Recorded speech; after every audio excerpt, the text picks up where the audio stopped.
Ratusan pendukung Persib Bandung memadati sekretariat Viking untuk mendapat tiket nonton di Stadion Utama Gelora Bung Karno.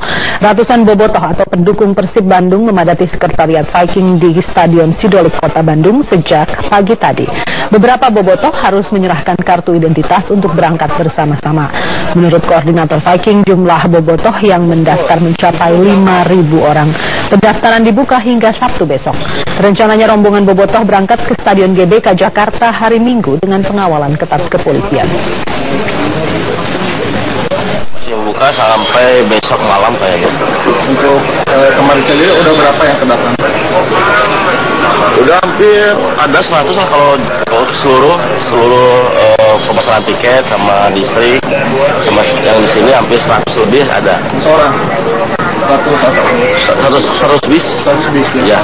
Hari kelima pencarian helikopter. Bandung fokus mematangkan taktik dan strategi untuk menghadapi Sriwijaya FC di final Piala Presiden 2015 dan untuk memotivasi para pemain Persib, Wali Kota Bandung Ridwan Kamil menjanjikan bonus 500 juta rupiah.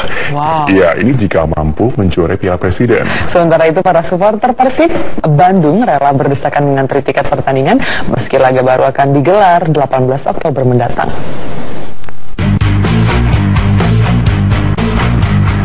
Persib Bandung terus mematangkan taktik dan strategi jelang menghadapi Sriwijaya FC di final Piala Presiden Minggu mendatang. Dipimpin langsung oleh pelatih Jajang Nurjaman di lapangan Sesko TNI Angkatan Darat Kamis pagi, seluruh pemain Maung Bandung berlatih serius demi mengimbangi permainan Sriwijaya yang akan mengandalkan duet Papua Titus Bonai dan Patrick Wanggai. Persib pun mengaku waspada pada kekuatan Laskar Wongkito sekaligus memastikan tidak trauma bermain di Stadion Gelora Bung Karno, Jakarta. Mereka memiliki kekuatan di sayap, ada Cibo sama ada Musafri. Itu pemain yang cukup membahayakan dan harus kita waspadai. Sementara skuad Persib Bandung mendapat tambahan motivasi dari Wali Kota Bandung Ridwan Kamil yang menjanjikan bonus sebesar 500 juta rupiah jika mampu menjuarai Piala Presiden 2015. Dana tersebut bukan dari pemerintah Kota Bandung. Laga final Piala Presiden 2015 hanya tinggal menunggu waktu. Walaupun tiket belum diberikan oleh pihak Mahaka Sport, para supporter seperti bobotoh mulai mengantre untuk mendaftar agar bisa mendapatkan tiket menonton langsung di Stadion Gelora Bung Karno, Jakarta. Para bobotoh terlihat sangat antusias untuk berangkat ke Jakarta, mendukung tim kesayangannya Maung Bandung saat berhadapan dengan Sriwijaya FC. Berharap pengamanan seaman mungkin, semoga kedepannya tidak ada masalah.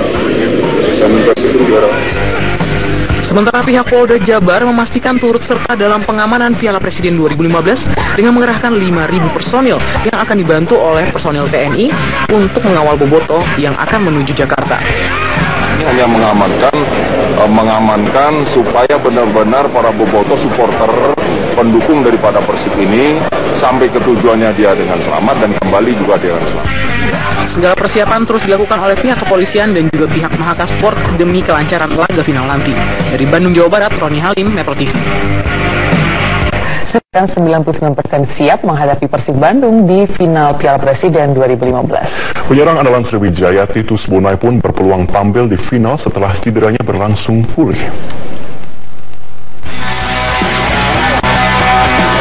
Sriwijaya FC memilih menetap di Solo, Jawa Tengah untuk mempersiapkan diri jelang laga final Piala Presiden melawan Persib Bandung Minggu mendatang.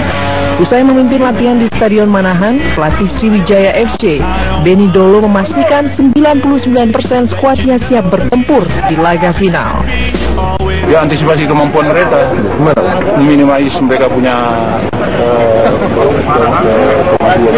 kekuatan, optimalkan kita punya kekuatan. Bendol pun memastikan cedera salah satu pilarnya di lini depan yaitu Titus Bonai mulai berangsur pulih dan berpeluang tampil kontra Persib. Kemenangan atas tim kuat Arema Kronus di babak semifinal menjadi alasan kuat optimisme Sriwijaya mampu melibas Maung Bandung di Stadion Gelora Bung Karno nanti. Dari Solo, Jawa Tengah, Eka Hariwibawa, Metro TV. Perkara kasus pembunuhan Angelin dengan dua terdakwa, Magrit Megawe dan Agustai Handamai, dilimpahkan ke Kejaksaan Negeri Denpasar pada Kamis 15 Oktober kemarin. Dua berkas ini diserahkan oleh Kasipidum Kejari Denpasar Ketut Mahagung ke Pengadilan Negeri Denpasar untuk disidangkan. Pelimpahan berkas ini diserahkan ke Ketua Pengadilan Negeri Denpasar dan selanjutnya akan dibentuk tim majelis serta penentuan jadwal sidang. Ibu angkat Angelin, Margaret Megawe, didakwa dengan pasal pembunuhan berencana, junto, pasal pembunuhan dan kekerasan pada anak-anak. Sementara Agus Taihandamai, pembantu Margaret, juga didakwa dengan pasal pembunuhan dan turut serta menyembunyikan jenazah Angelin. Sidang perdana kasus ini rencananya akan digelar pekan depan dengan agenda pembacaan dakwaan. Semua sesuai dengan BAP. Kok bisa sampai diperpanjang itu apa yang perlu diperpanjang? Ya, dakwaan kan harus disempurnakan. Berarti ya, itu ada penyempurnaan ya? Iya, memang kan kita mau di persidangan, kita mau buktikan bahwa BAP sudah sesuai dengan BAP. Polisi telah menetapkan seorang pria bernama Heri Kurniawan sebagai tersangka dari pembunuh ibu dan anak di Cakung, Jakarta Timur. Pembunuhan dilakukan karena tersangka kepergok saat akan merampok.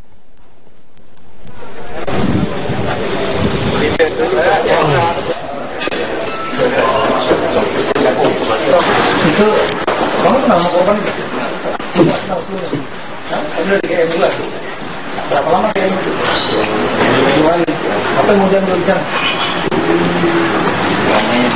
Selandainya apa yang mau perkirakan ada di situ?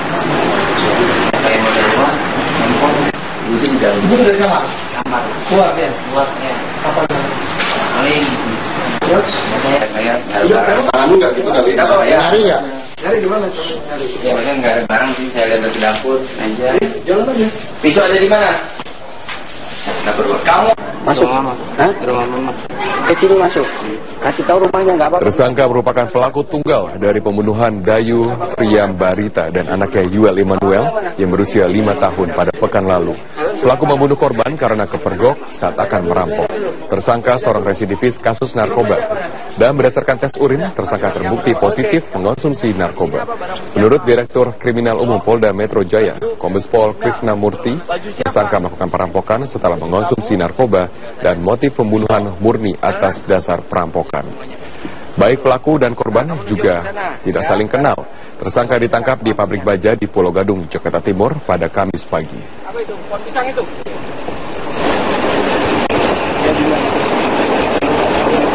Ini dengan press release tersebut kami tegaskan bahwa ini motifnya adalah pencurian dengan kekerasan atau bahasa umumnya adalah perampokan. Ya, jadi rumor yang berkembang oleh sebab-sebab lain kami tidak pernah mengeluarkan statement apapun dan boleh dicek rekodnya itu bukan dari kami. Penetapan Heri sebagai tersangka akhirnya mengakhiri teka-teki pembunuhan ibu dan anak yang berusia 5 tahun di Cakung pada Kamis 8 Oktober yang lalu. Heri adalah tetangga korban yang tinggal tepat di belakang rumah korban. Kasus pembunuhan ini bermula ketika Heru Pujo Laksono menemukan istrinya, Dayu, dan anaknya yang berusia 5 tahun, Yuel, tewas akibat luka tusukan senjata tajam di dalam rumahnya di kawasan Cakung, Jakarta Timur. Kedua korban ditemukan tergeletak di bagian kamar utama sekitar pukul 6 sore ketika Heru pulang kerja. Polisi kemudian membawa korban ke Rumah Sakit Polri Kramat Jati untuk dilakukan otopsi. Dari pemeriksaan diketahui korban mengalami luka pada bagian leher, punggung, dan dada. Sementara anak korban memiliki luka terbuka di bagian leher. Polisi juga melakukan olah TKP dan menerjunkan anjing pelacak untuk mengendus jejak pelaku. Beberapa saksi juga dimintai keterangan, termasuk suami korban, Heru Pujo Laksono. Total ada 20 orang dari lingkungan tempat tinggal korban yang dimintai keterangan sebagai saksi. Pada Minggu 11 Oktober, Kapolda Metro Jaya membentuk Satgas Khusus bersama dengan Polres Jakarta Timur dan Polsek Cakung untuk menangani kasus ini. Satgas dibentuk untuk membongkar motif pembunuhan dan mengungkap dugaan bahwa pembunuhan tersebut sudah direncanakan. Penyelidikan polisi akhirnya mengerucut pada sosok Heri, seorang tetangga yang tinggal tepat di belakang rumah korban. Heri yang sehari-hari bekerja di pabrik besi di kawasan Cakung ini dibawa oleh tim Buser Polda Metro Jaya pada Kamis 15 Oktober kemarin atau 1 pekan pasca penemuan korban. Pada Kamis malam kemarin, Heri sempat menjalani prarekonstruksi di tempat kejadian perkara. Setelah menjalani prarekonstruksi, ia kemudian dibawa kembali untuk diperiksa di Mapolda Metro Jaya. Hasil pemeriksaan awal menyiratkan motif pembunuhan bukanlah perampokan, melainkan terkait amarah yang disebabkan oleh dendam. Meski demikian, polisi masih terus mendalami motif pembunuhan ini. Tim Liputan Metro TV. Kita beralih ke informasi sidang perdana kasus pembunuhan Angelin siap digelar pekan depan. Berkas perkara dengan tersangka Margaret Megawe dan Agustinus Tai Handamai telah dilimpahkan ke Pengadilan Negeri Denpasar.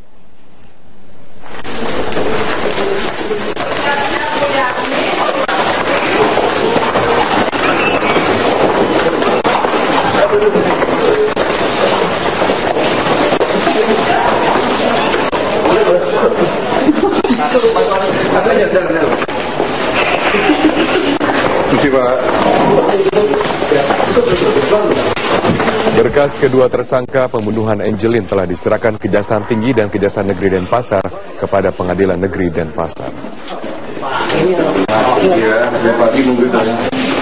Pak Ketua ya?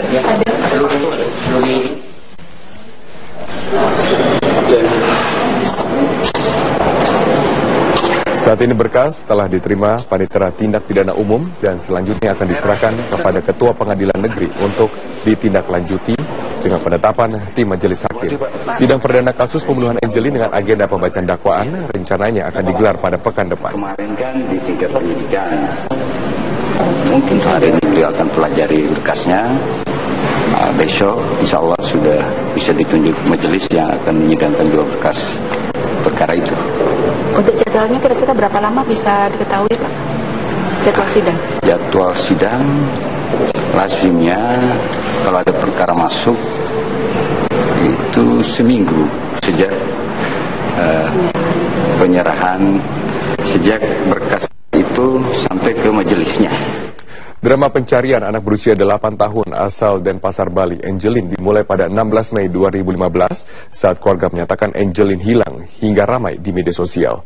Hingga ibu angkat Angelin, Margaret Megawe, dinyatakan sebagai tersangka, motif dibalik pembunuhan siswi sekolah dasar tersebut hingga kini belum terungkap. Angelin dinyatakan hilang pada 16 Mei 2015 saat main di depan rumahnya di Jalan Sedap Malam Sanur, Denpasar, Bali. Angelin tidak pulang ke rumah selama 3 hari sehingga keluarga menyatakannya hilang. Keluarga memposting berita hilangnya Angelin ke media sosial yang kemudian menjadi viral dan beberapa kali menjadi topik pembicaraan di media sosial. Angelin adalah anak angkat pasangan Margaret Megawe dan suaminya, seorang ekspatriat yang meninggal dunia 3 tahun lalu. Angelin diadopsi sejak berumur 3 hari dari kedua orang tuanya yang memiliki masalah finansial.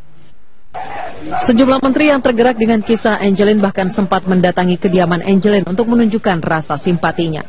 Namun kedatangan mereka ditolak oleh pemilik rumah dan tidak ditemui oleh orang tua angkat Angelin. Pada 10 Juni 2015 saat polisi melakukan pemeriksaan ulang di kediaman Angelin, polisi menemukan jenazah Angelin dikubur di pekarangan rumah.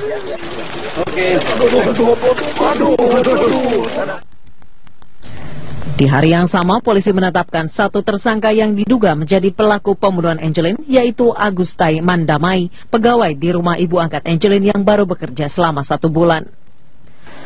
Meski sudah menetapkan tersangka, Polda Bali terus mengembangkan pengusutan kasus tewasnya Angelin.